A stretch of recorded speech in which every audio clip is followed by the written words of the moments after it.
So, anyways, so the last episode of the CHRILLCAST, we talked about who we are and what do we talk about? What do we say? We're gonna do 4 topics again. Mm-hmm. Hmm. Well, I think we said we'd start each podcast with saying what we're playing right now. Okay. Well, I guess Not I'll go all first. of not all of everything. Just Not what everything. you're I can tell you playing. what I played today. What's I that? played a little bit of Halo CE and Shadow of War. Oh, very nice, very nice. Mm-hmm. I played. I finished the Zero Escape trilogy. That was my most recent game. I think that's it. Okay. All right. So, a lot of news in the world of gaming, huh? Mm-hmm. So, what do you want to start with? Master Chief Collection on PC? And you know it. All right. I'll let you Yeah. start then. All right. Well, very exciting news. All of the Halo games are coming to the PC, other than Halo 5, via the Master Chief Collection, including Halo Reach. Did you also know it's coming to Steam? It is actually coming to Steam. It's pizza That's time. kind of a weird combo, isn't it? Having the Master Chief Collection on Steam. Yeah, well, as they explain it, they're trying to widen the audience and make sure no one's left behind. But they're still requiring Xbox Live for. I don't know. Online features. No, that is what they said. True? Yeah. Okay. Yep. They said they're going to require the online services for Xbox Live, probably to expand their services division. Mm-hmm. I wouldn't be surprised if more games come to Steam after that, as long as the Xbox Live experiment on Steam works. Yep. I do think this kind of kills some console exclusivity for Xbox, though. Yeah, well, they've been kind of doing that for years now with the Play Anywhere moniker. I think Microsoft kind of positioned themselves as more of a services company and not so much a hardware company. Although all the hardware that they've produced, in my opinion, is kind of top notch. Mm-hmm. We'll see how that translates to the next generation. Well, you got the Surface tablet. That was fantastically designed. You got the Xbox. It runs really well for the hardware they put in it. Xbox One X. There you go. Mm-hmm. But what's the point of buying that hardware if you're going to buy a PC anyways? I mean, that's the way I look at it, right? I'm not a PC gamer, so I guess that works out for me still.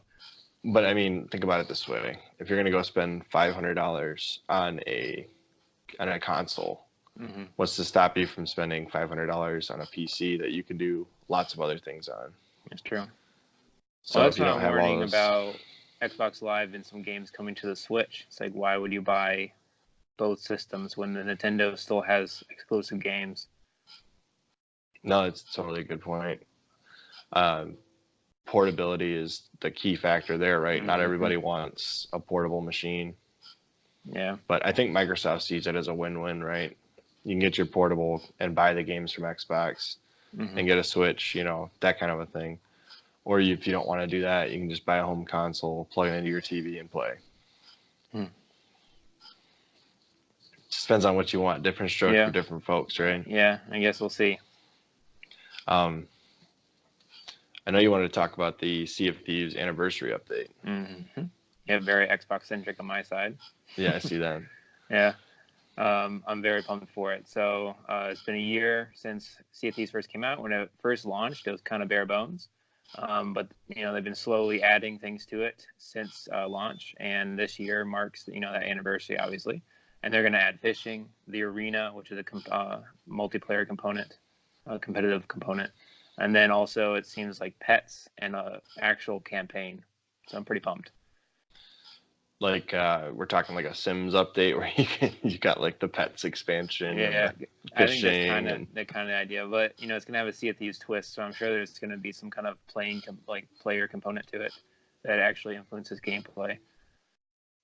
I have to say, like the one thing I noticed about Sea of Thieves was, the time that I played it, right, getting locked in the cellar in the middle of the boat. Yeah, you were misbehaving. You were not doing your chores. Seems like a completely unnecessary feature. Yeah, it was just meant to be fun. Oh, yeah. Then I ended up locking Eric in it on accident. Yeah, and then we couldn't get him out. Oh, poor Eric. I mean, do you think this is enough to get Sea of Thieves into the mainstream, or do you think we're going to be stuck with the player bases there? I think, the player base has been growing steadily since, since it first launched. I think it hit its peak in and then Apex Legends came out. Oh yeah, but that would there's hurt. a lot of loyalty with the game, so I'm thinking this anniversary update's going to have a big boost for at least a few months. I think what they need to do is do more of those 1 week free trials for people to come in and play, because I legitimately considered buying it after playing 1 week. It's half off right now. Is it really? What, $30? Something like that, yeah. I'll have to look, because I would be interested, but I don't know 100% if I'm up for that level of commitment. Other than the anniversary update coming out, where would you put Sea of Thieves prior to that on a scale of 1 to 10? As far as quality, or just like as much as I'm enjoying it? Those are two very different things. Both. Well, it definitely felt bare bones for a while. The updates that they've been rolling out has definitely helped. It's fun to play for a few hours, but after that, it can get kind of boring because it gets a little bit repetitive. But as far as like in games, like as far as how much I'm actually enjoying it, I still really like it. Like those few hours are so much fun. So, I believe it. Yeah, especially when you have friends that are not being locked in the brig. I have to say, I did feel like I was a little lost in the world of Sea of Thieves when I played it. Like maybe there's not really a good tutorial. No, there's no tutorial at all. It takes a minute to get used to, definitely. I think like the first week I played it, I was kind of forcing myself to do it, and then after that I got really into it. I really, really enjoyed it. I never felt like there was a clear goal in mind with the game, like something for me to strive for. Unless you're doing like the voyages. I mean that's a couple hours at a time. But now there's going to be an actual campaign, so we'll see what that means. I do feel like it's a lot of repetitive missions, right? Like if you don't have a good group of people to play with, you're not going to really find something to do in that game. Other than Sea of Thieves, you also mentioned Jedi Fallen Order. Yeah, we don't know a whole lot about it yet, but I'm pumped. I'm cautiously hopeful because Respawn is an awesome company. I've been happy with basically everything they've done so far. But it's EA, so I mean, that knocks it down to like 10% probably successful already. So we'll see what happens with that. I just saw a tweet on it. It said had a picture attached to it. I think it was EA had posted it, and it said, "This game will be single player with no multiplayer facets whatsoever, and no microtransactions. No microtransactions." Which to me reads, there will be DLC. Yeah, you're gonna get like a third of a game, and then you're gonna pay for the rest of it. Yeah, like a season pass. I hope microtransactions. They don't do that. I mean, they dropped Apex Legends with like no fanfare, and it's been pretty good. So we'll see. Hopefully, they can do the same. I would be shocked if they delivered a game that wasn't bare bones with a bunch of DLC. Yeah, obviously, I'd be shocked too. My thought is you're going to get something like Battlefront, except instead of having only multiplayer and like 4 maps, you'll have only a single player campaign, start to finish, with nothing extra to do at all. And if you're lucky, there'll be a game somewhere between the start and the end. Yeah, if we're lucky. If we're really lucky, we'll get like half of a Knights of the Old Republic game. Yeah, the writer or the creative director or something for that game, for the second Knights of the Old Republic, is working on Jedi Fallen Order. Well, that's some hope. Yeah. Apparently, he was only in it for a small portion of it, but he has nothing but good things to say. So, but I'm excited for Jedi Fallen Order. I really hope EA doesn't do it screwy, and if it does come out and it's better than what I expect, I'll probably buy it. Probably play through it. Last thing we want to talk about was timed exclusivity with Borderlands 3 and the impact it has on games, and games in the past like Tomb Raider. Rise of the Tomb Raider for Xbox had a timed exclusivity deal. I guess I could start on this. Borderlands 3 coming to the Epic Store first is a mistake. 100% a mistake. It will hurt their sales. It will hurt their player base, or it'll hurt their conversation with the player base. The player base will not respond well to this. I don't think any third-party game series that's unexpected to come out exclusive to one platform or launcher that does do that is a mistake. Mm-hmm. Now, I could see them launching concurrently on the Epic Store and the Steam Store, and that being okay, because The Epic a lot Store of gave them a ton of money, man. They dropped those money bags. it's a mistake. Long term, it will hurt you. Short term, might help. Well, maybe they got enough money to offset that 6-month, cost. It's not a good idea. You're gonna lose, like, anybody that was gonna buy it on Steam. Now you're looking at probably 50% of that revenue, right? Mm-hmm. The only people that are gonna get this that aren't already part of the fan base are your brand new video gamers who are on Fortnite and think, oh, Borderlands. I remember Borderlands. My big brother played Borderlands, or my friend played Borderlands, or my dad played Borderlands. At this point, it might be true. Mm-hmm. But that's the only new player base you're going to get by launching on the Epic Store. 6 months later, people who are not extremely angry with, Gearbox might buy it on Steam. They might not. Yeah, at a huge discount. Right. Or maybe even full price. It might just launch on Steam full price in 6 months, which would be another mistake. Yeah. Yeah, because it's already a 6-month-old game at that point. In today's world, that's essentially ancient. I don't think this is going to be good for Gearbox long term to pull stuff like this. I really think it's going to hurt them. In the same way that I think the Xbox exclusivity of Rise of the Tomb Raider hurt the Tomb Raider series, because it may not have hurt, your Xbox fan base, but the Xbox fan base is smaller than the PlayStation fan base by default, because Tomb Raider was originally a PlayStation exclusive. Mm-hmm. Well, no, that's not true either, because it did come out on the Saturn.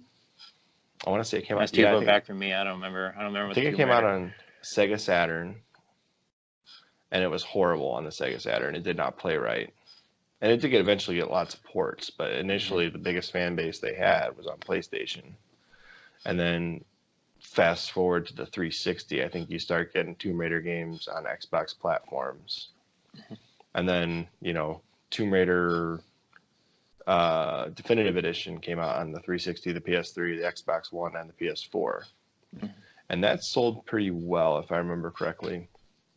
But then you go to the Xbox One, PS4, really the next gen game, which would have been Rise of the Tomb Raider, and you have it associated with the Xbox marketing campaign. You have a timed exclusivity deal, so either 6 months or a year.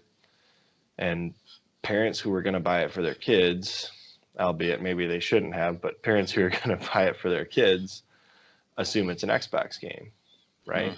They're not going to go out of their way to buy it for the PS4. They're not going to go out of their way to do the research and find out, oh, it's actually going to release on the PlayStation. And, your common gamer, the people that aren't hardcore gamers, aren't going to notice that it's also coming out on the PlayStation, right? Unless you have a big launch campaign like Crash Bandicoot Insane Trilogy did for the Switch and the PS4, or Xbox One and PC. In which case it was reiterated, this is coming out on these other platforms. I don't think that ever happened with Rise of the Tomb Raider. And I think that hurt their sales, which is why I think if you do this timed exclusivity on PC for Steam, it's going to hurt your bottom line. It's going to hurt your fan base. Yeah. And a lot of your PC gamers. It can't be hurting these companies that bad, though, because they keep doing it. So from a company perspective, they must still be lining their pockets. But maybe from just a player perspective, it's hurting. I'm not saying short term it's a bad idea. Short term it's probably going to be fine. But long term, now you've got a fan base that's not happy with you. Are they going to trust you with the next game? I don't know. Ask anyone who buys Madden. Right. I only buy Madden like every 5 to 10 years. And I buy it when it's $1 the next year. Yeah. Well, I just mean so the last time I bought Madden was Madden 13, maybe. So I'm probably due for a new Madden next year. It hasn't changed much. No, it hasn't. But yeah, I mean, think about it this way, right? Borderlands used to come out on the PlayStation, the Xbox. Potentially, it'll come to the Switch in the form of the Handsome Collection, the older games, because that would translate easily Yeah, it would. You know, it already supports 720p. I think it even supports down to 480p. So I'm sure the Switch can do it.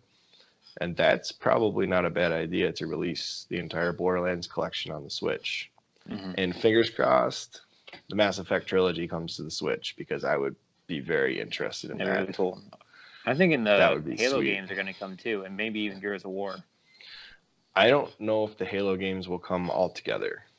I could see Halo. They're piecemealing the Master Chief Collection to PC anyway, so I could see like Halo Combat Evolved coming to the Switch as like a beta test, and then hey, maybe we're gonna release the Master Chief Collection a year after that, after the sales go crazy, because they probably will. Oh, I'm buying it. You'll buy a Switch. I'll buy a Switch for Halo. Halo on the go. Oh my gosh. There you go. It'll fulfill my Halo 2 on the DS dreams. You thought that was gonna happen? Mm-hmm. Why did you think Halo 2 is coming? It was actually made. There's a demo. You can watch it on YouTube. I don't believe this. I'm gonna look this up. Oh, look it up right now. It's a real thing. I will take your word for it. So the last bit of business I'd like to get to is CHRILLCAST is going to be expanding to another channel. We already have Ambient Unboxing, which is part of our set of channels, but it's not Krill labeled, right? And you can see our sexy hands opening different things.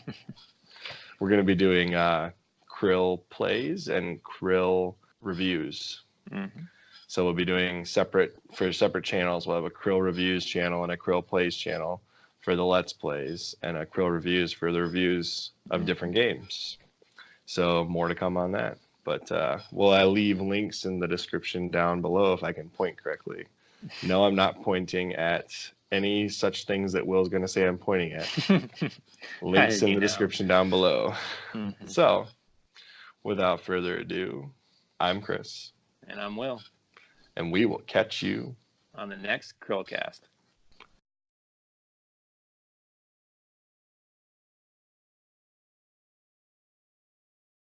Oh no, just screwed up. Oh man. Avoid legal snags by telling people they're being recorded. Yeah. All right.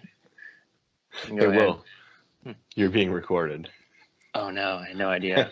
My glasses are being weird. There we go. You still see it. That's because the iPad's on behind, so I can do research while we talk. Research. There we go. Watch that screen very carefully. Yeah. Yeah, there you go. Catch you on the next CHRILLCAST. No. Oh, God. Oh, man. Are you going to say it? I just did. Oh, do it again. I missed it. Caviar and cigarettes. Catch you on the next CHRILLCAST. I don't think that's going to work well. We have children watching. Oh, no. Sorry. Yeah, I forgot. It's hard because there's a slight delay, and then I don't realize that you're going to stop. So sorry about that. I'm Chris. And I'm Will. And we will catch you. No, you just need to finish it. I was going to let you go back and forth. Nope. All right. I screwed that up. Oh, I was going to roll with it. Bam. That's Jimmy it. Jimmy John's. Wait, we don't want to be associated with him. Oh, what was wrong with Jimmy John's? He's killing endangered species in Africa. Oh, that's He's literally going out and poaching animals for top dollar. I mean, he's paying for them, but... That's what he puts in those delicious sandwiches, some elephant meat. It's the only way. Remember their ads? They're freaky fast, freaky good. Yep. Those ones have cheetah in them. Oh, okay. Not the Charlie Sheen Tiger Blood? Mm-mm. Okay. And they get Swedish meatballs from PewDiePie. Exactly. That's getting cut. Yep. That's getting cut. That's got to go. Mm-hmm. It's good. It's not wholesome. No, it's not.